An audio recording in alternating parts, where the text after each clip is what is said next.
Manchester United 3, Chelsea 4. See? I'm not pissed off.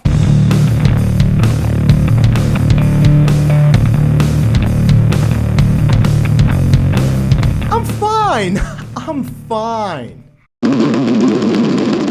Maybe I'm going a tad bit insane. Alright, so in all seriousness, the main reason why I didn't post my video earlier is because as I was sitting on my couch at 4 a.m. in the morning like a maniac, watching 23 grown-ups chasing a ball and 2 other grown-ups yelling at them from the touchline, I knew exactly, because I had my notes, by the 95th minute, what I was gonna say in my video. But one event changed everything. The one event that took us from a 3-2 win against Chelsea in Stamford Bridge to a 4-3 defeat. Let's analyze. Alright, so this is the infamous event, Diogo Dalot's tackle on Madueke. Now, I'm not going to focus on what happened prior to us finding ourselves in this situation right here. Obviously, this goes into the topic of us not being able to control games. But let's focus on the penalty itself. So basically what we have is obviously Diogo Dalot trying to stop Madueke in his tracks and then obviously using his arm and then falling next to Madueke in a way to stop him from getting into the goal. But as you can see here, Kobbie Mainoo and Harry Maguire are both close to Madueke over here. So I'm not quite sure whether Madueke would have been able to score a goal or maybe assist a goal, but it was a very good opportunity for Chelsea. Now here's the thing, from a referee's perspective, you might say the following, which is that Diogo Dalot has prevented Chelsea from scoring a goal by using his arm to impede Madueke and make him lose his balance and fall. Therefore, he has robbed Chelsea of that opportunity to score. I'd say this makes sense. It makes perfect sense when you put it like that, Mr. Referee. But the question is, how about this one? So the one I'm talking about is, of course, Højlund against Gabriel against Arsenal in what was, I think, our 4th game of the season. Same scenario. Højlund against Gabriel, he beats the man, he goes on his preferred left foot. Now, of course, Saliba is providing cover here, just as Harry Maguire and Kobbie Mainoo are providing cover, but Gabriel is literally wrestling with Højlund in the box. So if you're saying that Dalot, by putting his arm on Madueke, he has impeded Madueke, how about Gabriel? And so the main problem that I have with these kind of decisions is that now none of us, football fans in general, who watch the Premier League, know exactly what is definitely a penalty and what isn't. And this lack of consistency is really harming the overall integrity of the Premier League. And next season, we definitely need to know in the beginning of the season what is a penalty and what isn't. You know, usually I don't focus on decisions by the referee in my videos, but this was just ridiculous. This particular decision has taken us from a 3-2 win to a 4-3 defeat. And the thing is that it would have been dishonest on my part to make a video where I show you things that went wrong. Because, okay, I could focus on the usual suspects, you know, us being wasteful in the final third, us not being able to control games, some questionable positioning from some of our players, the fact that our midfield is literally non-existent. But these have been recurring themes throughout the season. They're not gonna get fixed after 2 or 3 training sessions. And it's not like Erik ten Hag is not aware of those problems. These problems can only be fixed with new personnel. We're suffering from injuries. We have so many issues going on right now. So this is just the Manchester United that we have right now. A Manchester United that cannot kill games, that cannot control games and kill off opposition. But I think that had we not conceded this penalty, we would have gone from a narrative that was somewhere in the lines of great character from the Manchester United players.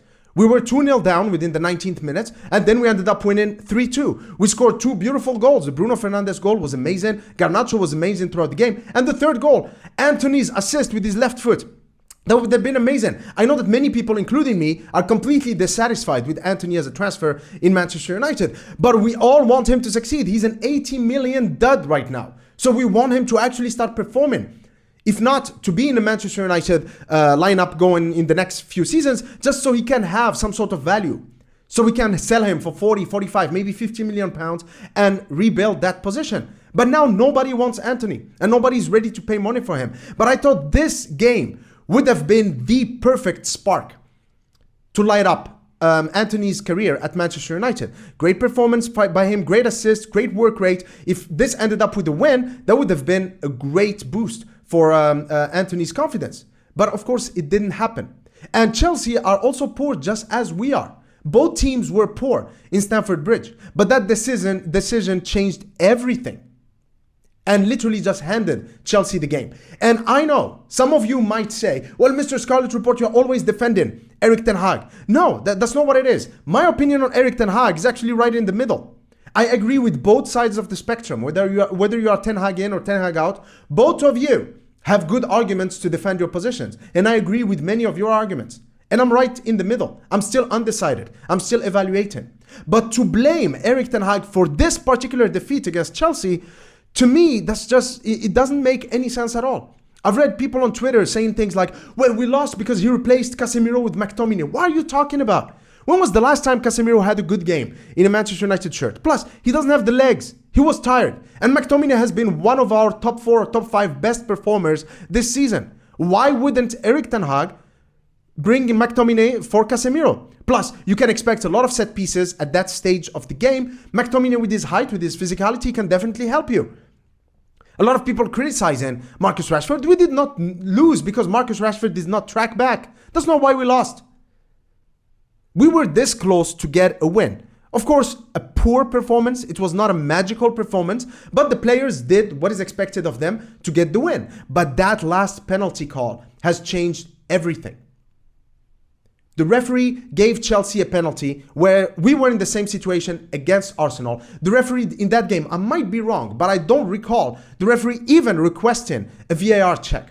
They did it for the Aaron Wan-Bissaka tackle on Martinelli earlier in the first half. They did it for the Garnacho goal, which was ruled for offside, but they did not do it for that particular rugby tackle of Gabriel on Højlund. Same thing, Romero's handball against Spurs, 3rd game of the season. We could have won that game had we had that penalty. Same player, Romero, handball against Arsenal, Arsenal get a penalty. Where is the consistency? And so these calls, like, you would be lying to yourself if you don't think that these calls matter. The devil is in the detail, and we were this close to have a good win, a morale boosting win prior to that Liverpool game Sunday. And now we end up with 0 points out of a possible 3. And so I don't think it was the best performance ever, but I think that we were hard done by that decision. So what do you guys think about this? Do you agree with my views on what happened? I'm sure that many of you will disagree with me, but that's fine, guys. Let me know in the comment section below. Up until next time, cheers.